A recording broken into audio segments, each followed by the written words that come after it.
Oriental high school Mirzapur અમદાવાદની YouTube ચેનલમાં આપ સૌનું હાર્દિક સ્વાગત છે. શાળાના વિદ્યાર્થીઓને વિનંતી કે ચેનલને સબસ્ક્રાઇબ કરો, વિડીયોને લાઈક કરો અને શેર કરો.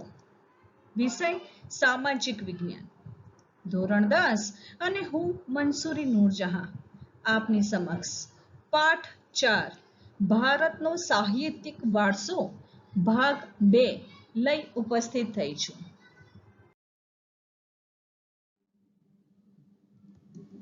વિદ્યાર્થી મિત્રો, પાઠ 4 ભારતનો સાહિત્યિક વારસો ભાગ 1 જેના વિડીયોમાં આપણે ઘણા બધા મુદ્દાઓ વિશે ચર્ચા કરી હતી.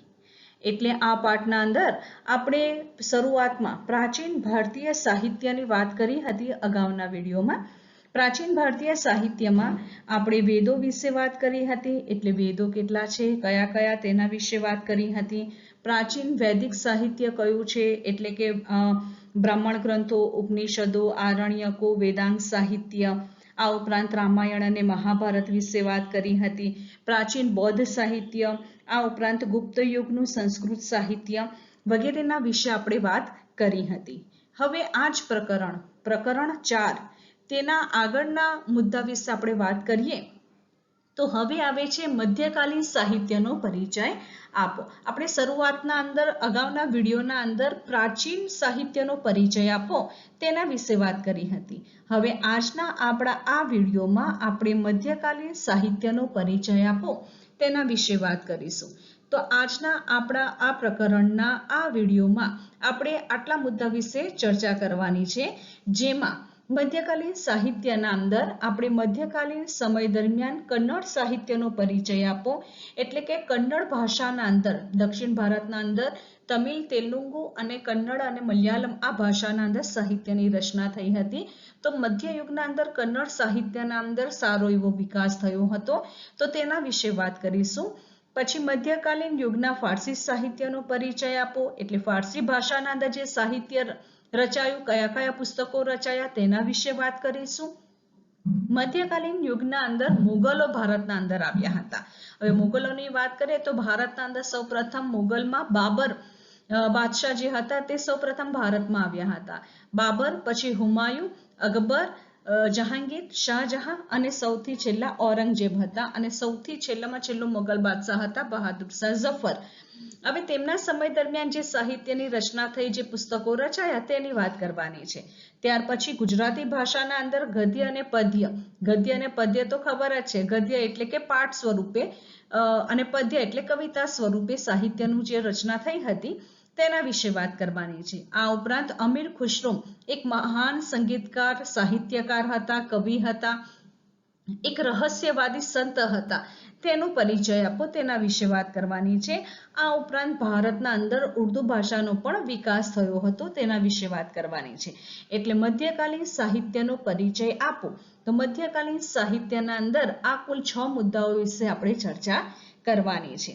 ત્યાર પછી આપણા ભારતના અંદર પ્રાચીન સમયમાં કેટલીક વિદ્યાપીઠો હતી, એટલે કે યુનિવર્સિટી હતી પ્રાચીન સમયમાં, જેમાં નાલંદા વિદ્યાપીઠ, તક્ષશિલા વિદ્યાપીઠ અને વલ્લભી વિદ્યાપીઠ. આ વિદ્યાપીઠો પ્રાચીન સમયની જે યુનિવર્સિટી હતી તે વિશે આપણે વાત કરવાની છે. એટલે પ્રકરણ 4 ભારતનો સાહિત્યિક વારસામાં મહત્વના અંદર કુલ 2 પ્રશ્નો થાય છે. અગાઉના વિડીયોમાં આપણે પ્રાચીન ભારતીય સાહિત્યનો પરિચય આપો તેના વિશે વાત કરી હતી. આજના આપણા વિડીયોમાં આપણે મધ્યકાલીન સાહિત્યનો પરિચય આપો તેના વિશે વાત કરીશું. એટલે મહત્વના આ 2 પ્રશ્નો થયા. પ્રાચીન ભારતીય સાહિત્યનો પરિચય આપો અને મધ્યકાલીન સાહિત્યનો પરિચય આપો. આ 2 મહત્વના આપણા મોટા પ્રશ્નો થયા. આ ઉપરાંત આ જે બાકીના જે 6 મુદ્દા મેં બતાવ્યા છે અહીંયા, એ 2-2, 3-3 ગુણના અંદર માર્કમાં તમને પૂછાતા હોય છે. એટલે કે ગુજરાતી ગદ્ય અને પદ્ય સાહિત્ય વિશે માહિતી આપો, આવો પ્રશ્ન તમને 2 ગુણનો પૂછાતો હોય છે. આ ઉપરાંત આ જે પ્રાચીન વિદ્યાપીઠો છે તેમાંથી કોઈ એક વિદ્યાપીઠ વિશે પણ માહિતી પૂછાતી હોય છે. એટલે પ્રકરણ 4માં કુલ મહત્વના મોટા 3 પ્રશ્નો થઈ ગયા. પ્રાચીન સાહિત્યનો પરિચય આપો, મધ્યકાલીન સાહિત્યનો પરિચય આપો અને પ્રાચીન વિદ્યાપીઠો કઈ કઈ હતી તેના વિશે વાત કરી હતી. હવે આજના આપણા આ વિડીયોના અંદર આપણે મધ્યકાલીન સાહિત્યનો પરિચય આપો તેના વિશે વાત કરીશું. મધ્યકાલીન સાહિત્યનો પરિચય આપો. હવે ઉત્તર ભારતના અંદર મધ્યયુગની શરૂઆતના અંદર સંસ્કૃત સાહિત્યની ભાષા બની રહી હતી. એટલે કે સંસ્કૃત ભાષાના અંદર અનેક ગ્રંથો અને સાહિત્યની રચના થઈ હતી. અને આ સમય દરમિયાન એટલે કે મધ્યયુગમાં કાશ્મીરમાં બે મહાન ગ્રંથો લખાયા હતા. કાશ્મીરમાં મધ્યયુગના સમય દરમિયાન બે મહાન ગ્રંથો લખાયા. હવે કયા લખાયા? તો સોમદેવે કથા સરિત સાગર અને કલ્હણે લખેલું છે રાજતરંગિણી. આ બે મહત્વના ગ્રંથો કાશ્મીરમાં રચાયા હતા. હવે સોમદેવે લખેલું છે કથા સરિત સાગર. સોમદેવ એ વ્યક્તિનું નામ છે, કથા સરિત સાગર એ ગ્રંથનું નામ છે, કલ્હણ એ વ્યક્તિનું નામ છે અને રાજતરંગિણી એ ગ્રંથનું નામ છે. હવે આ બે ગ્રંથો જે છે કથા સરિત સાગર અને રાજતરંગિણી, આ બંને ગ્રંથો મધ્યયુગના અંદર કાશ્મીરમાં રચાયા હતા. એવું કહેવાય છે કે કાશ્મીરના ઇતિહાસને આલેખતો કલ્હણનો રાજતરંગિણી નામનો ગ્રંથ ભારતનું સર્વપ્રથમ ઐતિહાસિક ગ્રંથ કહેવામાં આવે છે. હવે કલ્હણે જે રાજતરંગિણી નામનો ગ્રંથ લખ્યો છે ને તેના અંદર કાશ્મીરનો આખો ઇતિહાસ લખેલો છે. આથી તેને કહેવાય છે કે ભારતનો સૌપ્રથમ જો ઐતિહાસિક ગ્રંથ હોય તો તે કલ્હણનો રાજતરંગિણી છે. આમ વિદ્યાર્થી મિત્રો ખાસ યાદ રાખવાનું છે કે કાશ્મીરનો ઇતિહાસ આલેખતો કયો ગ્રંથ છે, અથવા તો એવું કહેવાય છે કે રાજતરંગિણી નામનો ગ્રંથ કોણે લખ્યો? તો કે કલ્હણે લખ્યો. અથવા તો એવું પૂછાય છે કે કલ્હણે કયો ગ્રંથ લખ્યો? તો કે રાજતરંગિણી. અથવા આવું પણ પૂછાતું હોય છે કે મધ્યયુગમાં કાશ્મીરમાં કયા બે મહત્વના ગ્રંથો લખાયા? તો સોમદેવે કથા સરિત સાગર લખ્યું હતું અને કલ્હણે રાજતરંગિણી નામના બે મહત્વના ગ્રંથો મધ્યયુગ દરમિયાન કાશ્મીરમાં રચાયા હતા. અને કલ્હણે જે રાજતરંગિણી લખ્યો છે ગ્રંથ તેના અંદર કાશ્મીરનો ઇતિહાસ બતાવવામાં આવેલો છે. એટલે તેને ભારતનો સૌપ્રથમ ઐતિહાસિક ગ્રંથ કહેવામાં આવે છે. હવે આ સમયના અંદર બીજી મહત્વની રચના થઈ કે કવિ જયદેવે લખેલું છે ગીત ગોવિંદ નામનો કાવ્ય ગ્રંથ લખેલું છે અને તેને સંસ્કૃત સાહિત્યનો અતિ સુંદર કાવ્ય ગ્રંથ તરીકે ઓળખાવવામાં આવે છે. એટલે જયદેવે કયો ગ્રંથ લખ્યો છે? ગીત ગોવિંદ નામનો ગ્રંથ લખ્યો છે. એ શું છે? કાવ્ય સંગ્રહ છે, કાવ્ય છે તે.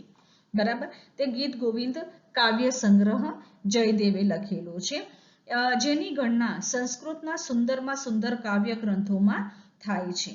આ ઉપરાંત કવિ ચંદમ્બરદાઈએ, હવે ચંદમ્બરદાઈ રચિત એટલે કે કવિ ચંદમ્બરદાઈએ પૃથ્વીરાજ રાસો નામનો ગ્રંથ લખેલો છે. એવું કહેવાય છે કે તેને હિન્દી સાહિત્યનો પ્રારંભિક ગ્રંથ, એટલે કે હિન્દી ભાષાના અંદર જો સૌ પ્રથમ ગ્રંથ લખાયો હોય તો તે પૃથ્વીરાજ રાસો છે. કોણે લખ્યો છે પૃથ્વીરાજ રાસો નામનો ગ્રંથ? ચંદમ્બરદાઈએ લખેલો છે. એટલે ચંદમ્બરદાઈએ પૃથ્વીરાજ રાસો નામનો સૌ પ્રથમ હિન્દી સાહિત્યનો પ્રારંભિક ગ્રંથ તેને ગણવામાં આવે છે. હવે ચંદમ્બરદાઈ જે હતા તેણે પૃથ્વીરાજ રાસો એટલે કે પૃથ્વીરાજ ચૌહાણ જે હતા તેની વીરતાપૂર્વક તેમણે જે કાર્યો કર્યા હતા તે કાર્યોનું વર્ણન આ ગ્રંથમાં કરવામાં આવેલું છે. એટલે ચંદમ્બરદાઈએ જે ગ્રંથ લખેલો છે હિન્દીના અંદર લખેલો છે તેમણે પૃથ્વીરાજ રાસો, તેના અંદર પૃથ્વીરાજ ચૌહાણની વીર કથાઓ દર્શાવવામાં આવી છે, વર્ણવવામાં આવેલી છે. આ ઉપરાંત કવિ કંબલે તમિલ ભાષામાં રામાયણની રચના કરી હતી. હવે મધ્યયુગના સમય દરમિયાન કવિ કંબલે તમિલ ભાષામાં, હવે કઈ ભાષા આવી? તમિલ, દક્ષિણ ભારતની તમિલ, તેલુગુ, કન્નડ અને મલયાલમ, આ ચાર ભાષાઓ દક્ષિણ ભારતની હતી. તેમાંથી તમિલ ભાષાના અંદર રામાયણની રચના કરી છે કવિ કંબલે. અને ખરેખર સંસ્કૃત ભાષાના અંદર રામાયણની રચના વાલ્મીકીએ કરેલી છે. વાલ્મીકીએ સંસ્કૃત ભાષામાં કરી છે અને કંબલે તમિલ ભાષાના અંદર રામાયણની રચના કરી છે. હવે વિદ્યાર્થી મિત્રો ખાસ તમારે આ યાદ રાખવાનું છે કે મધ્યકાલીન સાહિત્યનો પરિચય આપો. આ પ્રશ્ન જો તમને પૂછાય તો તમારે આ બધા જ મુદ્દાઓને આવરી લેવાના. એટલે કાશ્મીરના અંદર બે મહત્વના ગ્રંથ રચાયા હતા. કાશ્મીરનો ઇતિહાસ આલેખતો ગ્રંથ રાજતરંગિણી છે, જયદેવે ગીત ગોવિંદ નામના કાવ્ય સંગ્રહની રચના કરી છે અને ચંદમબરદાઈએ પૃથ્વીરાજ રાસો નામનો હિન્દી સાહિત્યનો ગ્રંથ લખ્યો છે, જેમાં પૃથ્વીરાજ ચૌહાણની વીર કથાઓ વર્ણવવામાં આવી છે. અને રામાયણની રચના કોણે કરી? તો કે વાલ્મીકીએ. પણ રામાયણની તમિલ ભાષામાં રચના કોણે કરી? તો કે કંબલે કરી હતી. આ મહત્વના મુદ્દા ધ્યાનમાં રાખજો.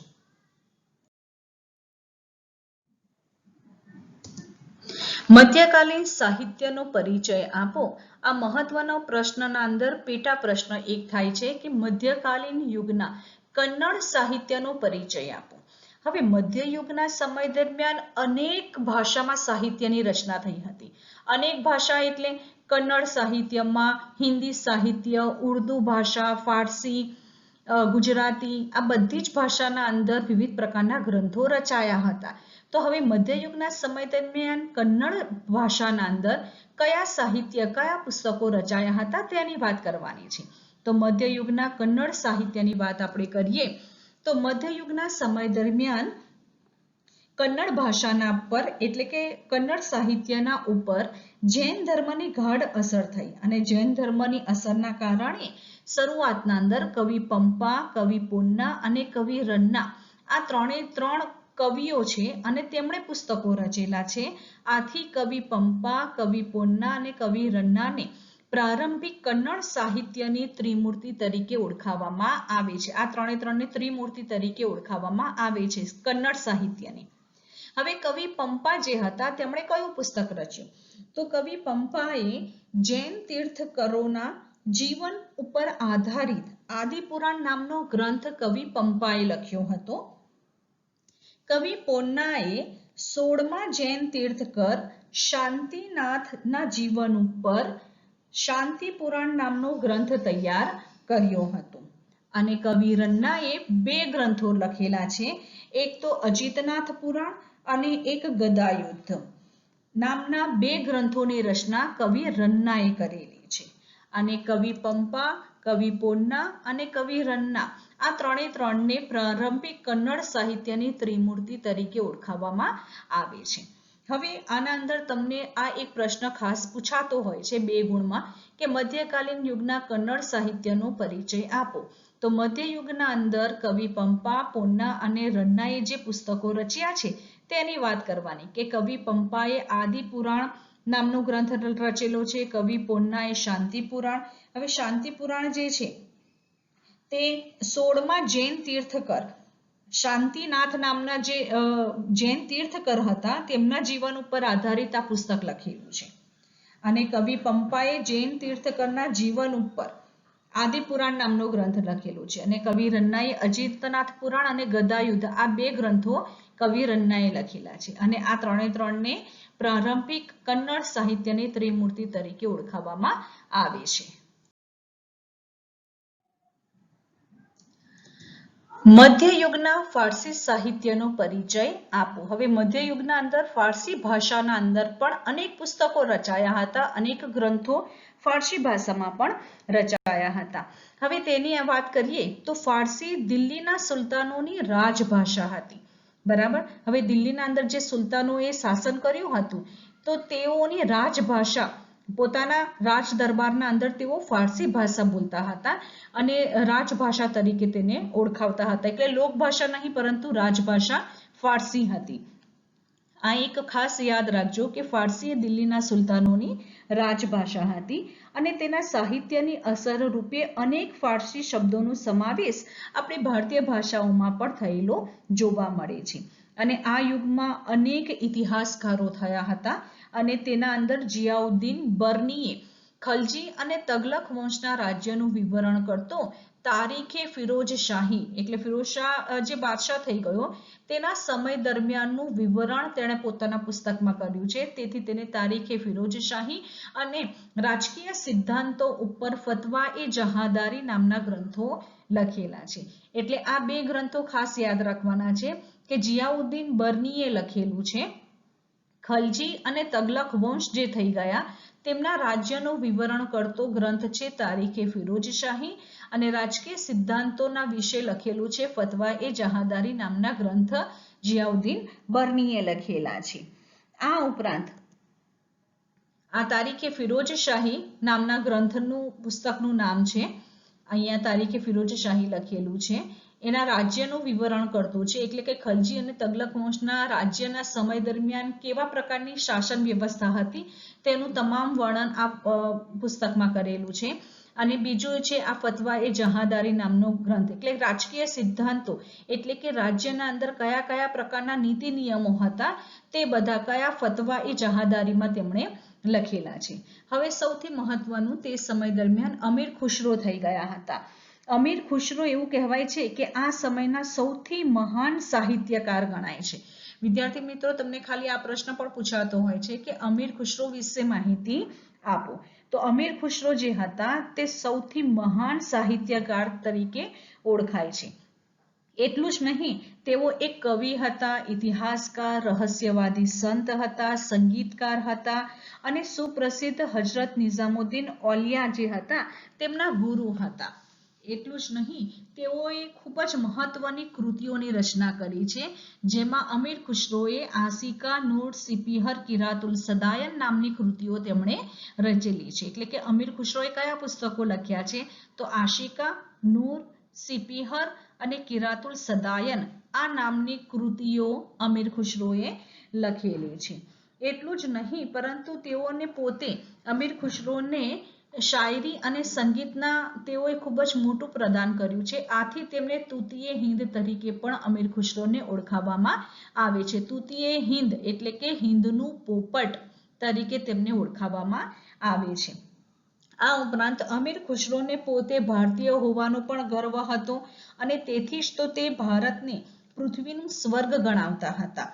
અને તેમણે પોતાના પુસ્તકો જે લખ્યા છે, પુસ્તકોના અંદર આ જે પુસ્તકો અમીર ખુશરોએ લખ્યા છે, આશિકા, નૂર, સિપીહર, કિરાતુલ સદાયન, આ બધા જ પુસ્તકોમાં તેમણે ભારતનું વાતાવરણ, એની સુંદરતા, એની ઇમારતો અને તેના જ્ઞાન વિજ્ઞાનના પુષ્કળ વખાણ તેમણે પોતાના પુસ્તકોમાં કરેલા છે.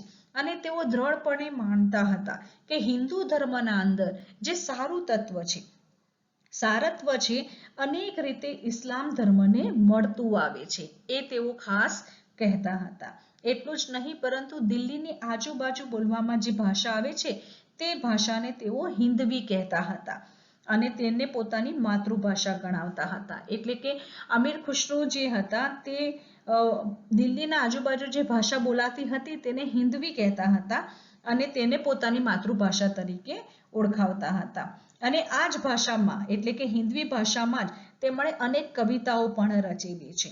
અને હિન્દી અને ફારસી ભેગી થઈ અને દ્વિભાષી ચોપાઈઓ અને દુહાઓ પણ તેમણે રચેલા છે. આ ખાસ યાદ રાખજો કે દિલ્હીની આસપાસ બોલાતી ભાષા જે હતી તેને હિન્દવી ભાષા તરીકે તે ઓળખતા અને તેને જ અમીર ખુશરો પોતાની માતૃભાષા હિન્દવીને જ ગણાવતા હતા.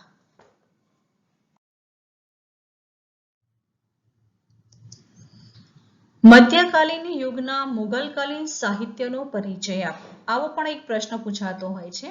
હવે ભારતના અંદર જ્યારે મુગલો આવ્યા અને મુગલોએ જ્યારે વંશ પરંપરાગત રીતે ભારતના અંદર શાસન કર્યું, તો તે વખતે ભારતના અંદર સૌપ્રથમ આવ્યા હતા મુગલ બાદશાહ બાબર. બાબર પછી તેમનો પુત્ર હુમાયુ ગાદી ઉપર બેઠો અને હુમાયુ પછી અકબર, અકબર પછી જહાંગીર, શાહજહાં અને ઔરંગઝેબ અને છેલ્લામાં છેલ્લા મુગલ બાદશાહ હતા બહાદુર શાહ ઝફર. અને તેઓ બધા જ મુગલ બાદશાહો એક મહાન સાહિત્યકાર હતા અને તેઓએ અનેક પુસ્તકો, અનેક ગ્રંથોની રચના કરી હતી. હવે મહાન મુગલ બાદશાહ જે હતા તેના અંદર સૌપ્રથમ આપણે બાબરની વાત કરીએ તો બાબરે તુઝુકે બાબરી નામના પોતાનું જ તુઝુકે બાબરી એટલે કે તુર્કી ભાષાના અંદર, તુઝુકે એટલે કે તુર્કી ભાષામાં બાબરે પોતાની એક આત્મકથા લખી છે, તુર્કી ભાષામાં લખી છે, આથી તેને તુઝુકે બાબરી કહેવાય છે. અને બાબરનામા એટલે કે ફારસીમાં પણ તેમણે પોતાની આત્મકથા લખી છે, તો તેને બાબરનામા કહેવાય છે. એટલે કે અહીંયા મુગલ બાદશાહ બાબરે તુર્કી ભાષાના અંદર પોતાની આત્મકથા લખી છે, તો તેને તુઝુકે બાબરી કહેવાય છે. અને તેનું ફારસીના અંદર ભાષાંતર કરી અને ફારસીમાં પણ તેને પોતાની પુસ્તક આત્મકથા લખી છે, તો ફારસીમાં તેને બાબરનામા તરીકે ઓળખાવવામાં આવે છે. એટલે કે બાબરે તુઝુકે બાબરી અને બાબરનામા આ બે સાહિત્યની રચના બાબરે પોતે કરેલી છે. પોતાની આત્મકથા તેણે પોતે લખેલી છે.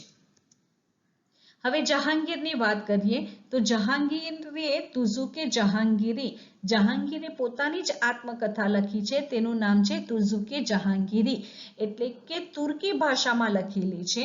આથી તેને તુઝુકે જહાંગીરી કહેવાય છે. આ પુસ્તક એટલે કે તુઝુકે જહાંગીરી એ તેની પોતાની આત્મકથા છે અને પોતાની આત્મકથા જહાંગીરે પોતે લખેલી છે. બાબરે પણ પોતાની આત્મકથા લખી છે, એક ફારસીમાં લખી છે અને એક તુર્કી ભાષામાં લખી છે. એટલે તુર્કી ભાષામાં છે તેને તુઝુકે બાબરી કહેવાય છે અને ફારસી ભાષામાં છે તેને બાબરનામા કહેવાય છે. એટલે કે બાબરે પોતે લખેલી છે. અહીંયા જહાંગીરે પણ પોતે લખેલી છે, તુર્કી ભાષામાં લખી છે, આથી તેને તુઝુકે જહાંગીરી કહેવાય છે. હવે આવે છે હુમાયુની આત્મકથા હુમાયુનામા. એટલે હવે હુમાયુનામા આવી એટલે ફારસીમાં આવી. હુમાયુનામા લખી છે, પરંતુ હુમાયુએ પોતે નથી લખી, પરંતુ હુમાયુની બહેન ગુલબદન બેગમે પોતાના ભાઈની આત્મકથા હુમાયુનામા ગુલબદન બેગમે લખેલી છે. હવે આવે છે અકબર આઈને અકબરી અને અકબરનામા. હવે અકબરનામા જે છે ને તે અકબરની આત્મકથા છે. બરાબર. હવે અકબરનામા અકબરની આત્મકથા કોણે લખી છે? તો અબુલ ફઝલે લખેલી છે. અને તે આ ઉપરાંત અબુલ ફઝલે અકબરની આત્મકથા પણ લખી છે અને આઈને અકબરી એટલે કે અકબરના સમય દરમિયાનનો અરીસો, આઈનો એટલે કે અકબરના સમય દરમિયાન કેવા પ્રકારની શાસન વ્યવસ્થા, તેની ન્યાય વ્યવસ્થા કેવી હતી, તેનો વહીવટ કેવો હતો, તેના સમય દરમિયાન સમાજ જીવન કેવું હતું, અકબરના સમય દરમિયાનનો અરીસો આ અબુલ ફઝલે લખેલો છે. એટલે કે અકબરનામા અકબરની આત્મકથા ફારસીમાં અબુલ ફઝલે લખી છે અને આઈને અકબરી પણ અબુલ ફઝલે લખી છે. એટલે અકબરની આત્મકથા કોણે લખી? તો કે અબુલ ફઝલે. હુમાયુનામા કોણે લખ્યું? તો કે હુમાયુની બહેન ગુલબદન બેગમે લખી છે, પોતાના ભાઈની આત્મકથા લખી છે. તુઝુકે જહાંગીરી એટલે કે તુર્કી ભાષામાં જહાંગીરની આત્મકથા કોણે લખી? તો કે જહાંગીર પોતે લખી છે. અને બાબરની આત્મકથા કોણે લખી? તો કે બાબર પોતે લખી છે. બાબરે ફારસીમાં બી લખી છે અને તુર્કી ભાષામાં પણ લખી છે. હવે બાદશાહ અકબરની વાત કરીએ તો અકબરનામા કોણે લખ્યું? તો કે અબુલ ફઝલે. બાદશાહ અકબરે મહાભારત, રામાયણ, અર્થવેદ, ભગવદ્ ગીતા, પંચતંત્ર અને વગેરે ગ્રંથોનો અનુવાદ કરવા માટે, હવે રામાયણ ને મહાભારત બધું સંસ્કૃત ભાષામાં છે, અર્થવેદ વેદો 4 હતા ને તે અર્થવેદ, ભગવદ્ ગીતા, પંચતંત્ર વગેરે જે ગ્રંથો હતા તે ગ્રંથોનું અનુવાદ કરવા માટે એક સ્વતંત્ર ખાતાની રચના પણ અકબરે કરી હતી. અને છેલ્લા મુગલ બાદશાહ બહાદુર શાહ ઝફર હતા અને તે પણ એક મહાન અને પ્રખ્યાત ઉર્દુ કવિ હતા.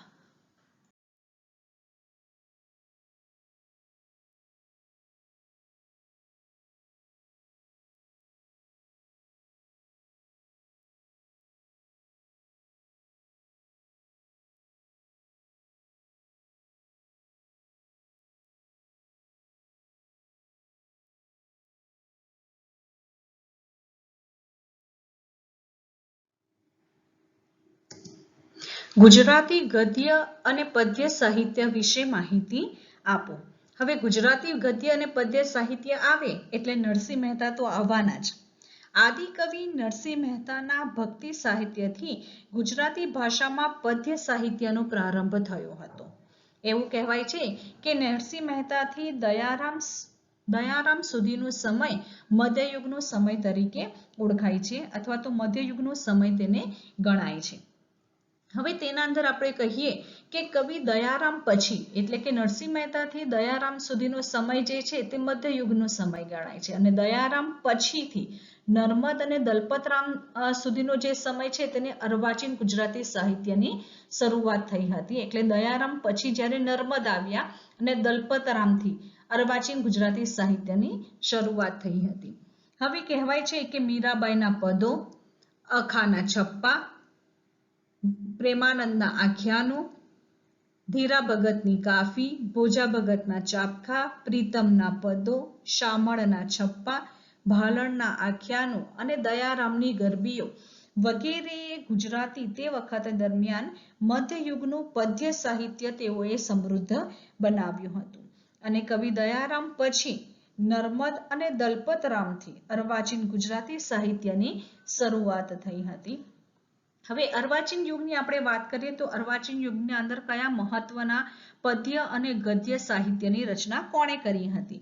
તો અર્વાચીન યુગના અંદર કવિ બળવંતરાય ઠાકોર, નરસિંહરાવ, ભોળાનાથ કલાપી, પછી બાલાશંકર કંથારિયા, મણિભાઈ નભુભાઈ ત્રિવેદી, નન્નાલાલ, ઉમાશંકર જોશી અને સુંદરમ વગેરે પદ્ય સાહિત્યને ખૂબ જ સમૃદ્ધ બનાવ્યું હતું.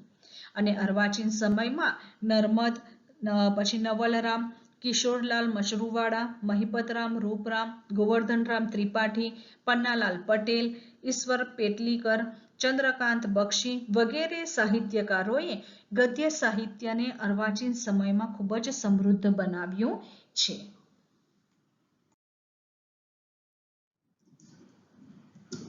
હવે ભારતમાં ઉર્દુ ભાષાના વિકાસનો પરિચય આપો. એટલે મધ્યયુગના સમય દરમિયાન ઉર્દુ ભાષામાં પણ અનેક સાહિત્યનું સર્જન થયું હતું. તેમાં ઉર્દુ ભાષાના અંદર વલી, મીરદર્દ, મીર તકી મીર, નઝીર, અકબરાબાદી, અઝદુલ્લા ખાન, ગાલિબ વગેરે મહાન કવિઓ ભારતના અંદર થયા હતા. અને 18મી સદીમાં ઉર્દુ ગદ્ય વિકસ્યું હતું અને સંસ્કૃતના મોટાભાગના ઐતિહાસિક ગ્રંથોનું ઉર્દુમાં ભાષાંતર થવા લાગ્યું હતું. આ અગાઉ પણ મેં તમને કહ્યું હતું કે અકબરના સમય દરમિયાન સંસ્કૃત ભાષામાંથી ઉર્દુ ભાષામાં અનુવાદ કરવા માટે એક અલગ ખાતાની રચના કરવામાં આવી હતી. એટલે કે તે સમય દરમિયાન આ મહાન સાહિત્યકારો જે હતા તે ઉર્દુ ભાષામાં તેનું ભાષાંતર કરતા હતા. ઉર્દુમાં અનેક મૌલિક ગદ્ય ગ્રંથો પણ રચાયા હતા અને જેમાં મોહમ્મદ હુસેન આઝાદે રચિત દરબારે અકબરી એક મહત્વનો ગ્રંથ કહેવાય છે. હવે આ યાદ રાખજો, દરબારે અકબરી, બરાબર. અકબરનામા તો અબુલ ફઝલે લખ્યું છે. અકબરનામા એટલે કે અકબરની આત્મકથા ફારસીમાં અબુલ ફઝલે લખેલું છે અને આઈને અકબરી એ અબુલ ફઝલે લખ્યું છે. પરંતુ દરબારે અકબરી એટલે કે અકબરના સમય દરમિયાન દરબારમાં કયા પ્રકારની પરિસ્થિતિ હતી તે દરબારે અકબરી લખેલું છે, મોહમ્મદ હુસેન આઝાદે લખેલું છે. આ ખાસ યાદ રાખજો કે મોહમ્મદ હુસેન આઝાદે લખેલું છે દરબારે અકબરી એ ખૂબ જ મહત્વનો ગ્રંથ હતો.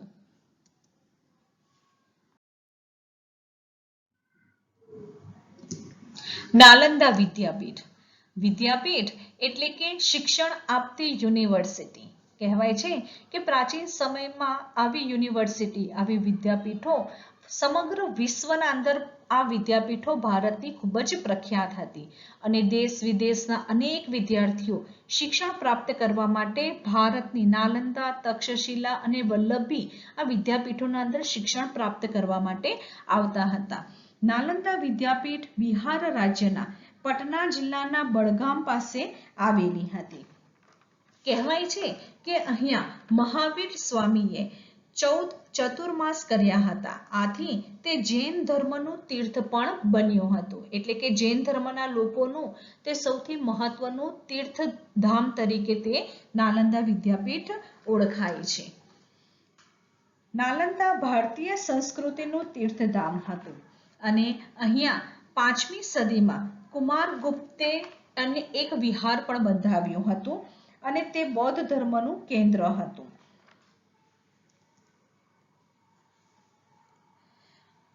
પાંચમી સદી ઈસુની 5મી થી 7મી સદી દરમિયાન નાલંદા વિદ્યાપીઠના અંદર અનેક દેશ વિદેશથી વિદ્યાર્થીઓ અભ્યાસ અને સંશોધન કરવા માટે આવતા હતા અને આ સમય દરમિયાન મહાન મુસાફર, ચીની મુસાફર યુઅન સ્વાંગે આ વિદ્યાપીઠમાં રહીને બૌદ્ધ ધર્મના શાસ્ત્રોનો અભ્યાસ કર્યો હતો અને તે ચીન પાછો ગયો ત્યારે તે પોતાની સાથે 657 જેટલા હસ્તલિખિત ગ્રંથો, હસ્ત એટલે હાથથી લખેલા ગ્રંથો તે પોતાની સાથે ચીન લઈ ગયો હતો.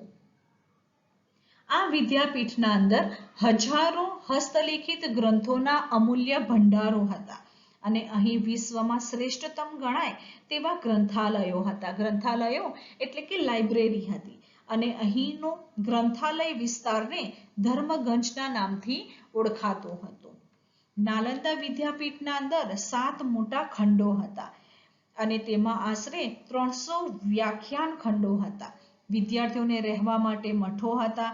વિદ્યાપીઠના નિભાવ માટે દાનમાં મળેલા અનેક ગામોની આવકમાંથી વિદ્યાર્થીઓના રહેઠાણ, ભોજન, વસ્ત્રો વગેરે વિનામૂલ્યે પૂરા પાડવામાં આવતા હતા. એટલે કે કહેવાય કે અહીંયા નાલંદા વિદ્યાપીઠના અંદર હોસ્ટેલની પણ વ્યવસ્થા હતી અને આ હોસ્ટેલના અંદર વિદ્યાર્થીઓને રહેવા માટે ભોજન, વસ્ત્રો વગેરે વિનામૂલ્યે પૈસા વગર તેઓને પૂરું પાડવામાં આવતું હતું. અને આ બધી વ્યવસ્થા કરવા માટે નાલંદા વિદ્યાપીઠને અનેક ગામો મળ્યા હતા અને આ ગામમાંથી જે કંઈ પણ દાનમાં મળતું અથવા તો એ ગામોની જે કંઈ પણ ટેક્સ અથવા તો આવક હતી તે આવકમાંથી આ વિદ્યાપીઠનો ખર્ચ કરવામાં આવતો હતો. નાલંદા વિદ્યાપીઠમાં તત્વજ્ઞાન, શિલ્પકલા, મંત્રવિદ્યા, ન્યાય, વ્યાકરણ, તર્કશાસ્ત્ર, યોગશાસ્ત્ર વગેરે વિષયોનું તેમજ બૌદ્ધ ધર્મનું અને વેદ ધર્મનું શિક્ષણ પણ આપવામાં આવતું હતું. લગભગ 700 વર્ષ સુધી દેશ પરદેશમાં જ્ઞાનની અખંડ જ્યોત ફેલાવનાર નાલંદા વિદ્યાપીઠ આજે માત્ર ભગ્નાવશેષો જ જોવા મળે છે. કહેવાય છે કે નાલંદા વિદ્યાપીઠને આખી બાળી નાખવામાં આવી હતી અને તેના અનેક ગ્રંથોને બાળીને રાખ કરી દેવામાં આવ્યા હતા અને આ અવશેષો ભારતની ભવ્ય સંસ્કૃતિની પ્રતીતિ આપણને કરાવે છે. નાલંદા વિદ્યાપીઠ પછી બીજી પ્રાચીન સમયની ખૂબ જ મહત્વની વિદ્યાપીઠ હતી તક્ષશિલા. તક્ષશિલા વિદ્યાપીઠ હાલના અંદર વર્તમાન સમયમાં પાકિસ્તાનમાં આવેલ રાવલપિંડીથી પશ્ચિમે આવેલી હતી અને તક્ષશિલા પ્રાચીન ગાંધાર પ્રદેશની રાજધાનીનું શહેર ગણાતું હતું. કહેવાય છે કે એક દંતકથા અનુસાર, દંતકથા એટલે કે મૌખિક વાર્તા પ્રમાણે રઘુવંશી ભગવાન રામના ભાઈ હતા ભરત અને ભરતનો પુત્ર હતો તક્ષ. એટલે કે રામના ભાઈ ભરતના પુત્રનું નામ હતું તક્ષ. તેના નામ ઉપરથી આ સ્થળનું નામ તક્ષશિલા પડ્યું હોવાનું કહેવામાં આવે છે. અને તક્ષશિલાના અંદર આ વિદ્યાપીઠમાં કુલ 64 વિદ્યાઓનું શિક્ષણ અપાતું હતું. 64 વિદ્યાઓનું શિક્ષણ અપાતું હતું જેમાં વેદ, શસ્ત્રક્રિયા, ગજ વિદ્યા એટલે કે ગજ એટલે હાથી વગેરે, હાથી અંગેની વિદ્યા, ધનુર્વિદ્યા, વ્યાકરણ, તત્વજ્ઞાન, યુદ્ધ વિદ્યા, ખગોળ, જ્યોતિષશાસ્ત્ર, ખગોળ એટલે કે અવકાશ અંગેનું જ્ઞાન, જ્યોતિષશાસ્ત્ર વગેરેનું શિક્ષણ આપવામાં આવતું હતું. એટલે કે તક્ષશિલાના અંદર કુલ 64 વિદ્યાઓનું શિક્ષણ અપાતું હતું. વારાણસી, રાજગૃહ, મિથિલા, ઉજ્જૈન વગેરે દૂરના શહેરોમાંથી વિદ્યાર્થીઓ આ વિદ્યાપીઠમાં અભ્યાસ કરવા માટે આવતા હતા. ભગવાન બુદ્ધના શિષ્ય હતા જીવકે, એટલે કે ભગવાન બુદ્ધના શિષ્યનું નામ હતું જીવકે. જીવકેએ પણ આ વિદ્યાપીઠમાં આયુર્વેદનું શિક્ષણ પ્રાપ્ત કર્યું હતું. અર્થશાસ્ત્રના રચયિતા હતા કૌટિલ્ય. તેમણે પણ આ તક્ષશિલામાં જ શિક્ષણ પ્રાપ્ત કર્યું હતું. આ ઉપરાંત મૌર્ય વંશના સ્થાપક ચંદ્રગુપ્ત મૌર્ય અને કૌશલ્યના રાજા પ્રસેનજીતે અને વ્યાકરણ શાસ્ત્રી પાણિનીએ આ વિદ્યાપીઠમાં શિક્ષણ લીધું હતું. તક્ષશિલા વિદ્યાપીઠમાં વિદ્યાર્થીને તેની પસંદગી અને તેના રસના વિષયમાં જ્ઞાન આપવામાં આવતું હતું. અને 5મી સદીના અંદર શરૂઆતમાં ચીની મુસાફર ફાહિયાને તક્ષશિલા વિદ્યાપીઠની મુલાકાત લીધી હતી. ત્રીજી એક વિદ્યાપીઠ છે પ્રાચીન વલ્લભી વિદ્યાપીઠ. વલ્લભી વિદ્યાપીઠ ઈસવીસન 7મી સદીમાં ગુજરાતનું તે સૌથી પ્રસિદ્ધ શિક્ષણ કેન્દ્ર હતું. ભાવનગર પાસે આવેલું વલ્લભીપુર એ સમયનું મૈત્રક વંશના તત્કાલીન શાસકોની રાજધાનીનું નગર તેમજ ધીકતું એક આંતરરાષ્ટ્રીય તે બંદર હતું. કહેવાય છે કે વલ્લભી જે છે તે મૈત્રક રાજાઓ આ વિદ્યાપીઠમાં મોટા આશ્રયદાતાઓ હતા. એટલે કે વલ્લભી જે હતા તેના અંદર મૈત્રક વંશના જે રાજાઓ હતા તે તેનો આશ્રયદાતા હતા. તેઓ તેનું વલ્લભી વિદ્યાપીઠના અંદર ખર્ચનો નિભાવ કરતા હતા. તેઓ હતા બૌદ્ધ ધર્મી ન હતા, તેઓ કેવા હતા? સનાતન ધર્મના હતા, છતાં તેઓ આ વિદ્યાપીઠને દાન કરતા હતા. વલ્લભી વિદ્યાપીઠમાં હજારો બૌદ્ધ સાધુઓ, બ્રાહ્મણ વિદ્યાર્થીઓ અને દેશ વિદેશમાંથી અનેક વિદ્યાર્થીઓ ઉચ્ચ અભ્યાસ માટે આવતા હતા. એ સમયે વલ્લભી વિદ્યાપીઠ બૌદ્ધ ધર્મના હીન પંથનું કેન્દ્ર હતું. એટલે કે બૌદ્ધ ધર્મના અંદર બે પંથો હતા, હીનયાન અને મહાયાન. એટલે હીનયાન પંથનું તે કેન્દ્ર હતું. બૌદ્ધ ધર્મ ઉપરાંત બીજા ધર્મોનું પણ શિક્ષણ વલ્લભીમાં આપવામાં આવતું હતું. 7મા સૈકાની મધ્યમાં બૌદ્ધ વિદ્વાનો સ્થિરમતી અને ગુણમતી આ વિદ્યાપીઠના પ્રસિદ્ધ આચાર્યો હતા અને અહીંના પ્રખ્યાત વિદ્વાનોના નામ વિદ્યાપીઠના દરવાજા પર લખવામાં આવતા.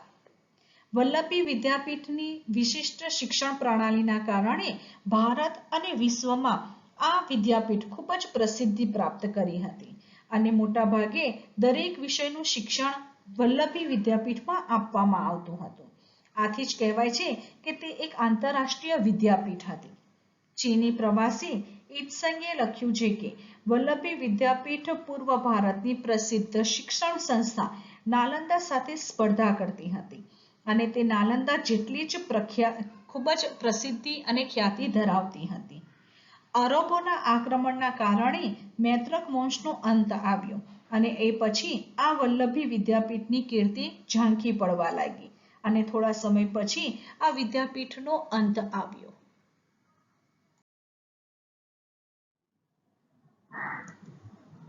વિદ્યાર્થી મિત્રો, પ્રકરણ 4 ભારતનો સાહિત્યિક વારસો, તેના અંદર આજના આપણા વિડીયોમાં મધ્યકાલીન સાહિત્યનો પરિચય આપણે મેળવ્યો હતો. મધ્યયુગના સમય દરમિયાન કન્નડ ભાષામાં સાહિત્ય રચાયું, ફારસી ભાષામાં, અને ભારતના અંદર મુગલો જ્યારે ભારતમાં આવ્યા અને તેઓએ પણ પોતે એક મહાન સાહિત્યકારો હતા અને તેઓએ પણ અનેક સાહિત્યનું સર્જન કર્યું હતું. આ ઉપરાંત ગુજરાતી ભાષાના અંદર ગદ્ય અને પદ્ય સાહિત્યમાં પણ સારો એવો વિકાસ થયો હતો. અમીર ખુશરો વિશે પરિચય આપો, ભારતમાં ઉર્દુ ભાષાના વિકાસનો પરિચય આપો અને છેલ્લા આપણે મુખ્ય 3 મહત્વની વિદ્યાપીઠો પ્રાચીન સમયની નાલંદા, તક્ષશિલા અને વલ્લભી વિદ્યાપીઠ, આના વિશે આપણે આજના આપણા વિડીયોમાં ચર્ચા કરી. પ્રકરણ 4 ભારતનો સાહિત્યિક વારસો, આ પ્રકરણ આપણું અહીંયા સમાપ્ત થાય છે અને તમારે મધ્યકાલીન સાહિત્યના આ તમામ પ્રશ્નોના જવાબ અને આ 3 વિદ્યાપીઠોના વિશે માહિતી, પ્રશ્નોના જવાબ, સ્વાધ્યાયના પ્રશ્નોના જવાબ તમારે ફૂલ સ્કેપ ચોપડામાં લખવાના રહેશે.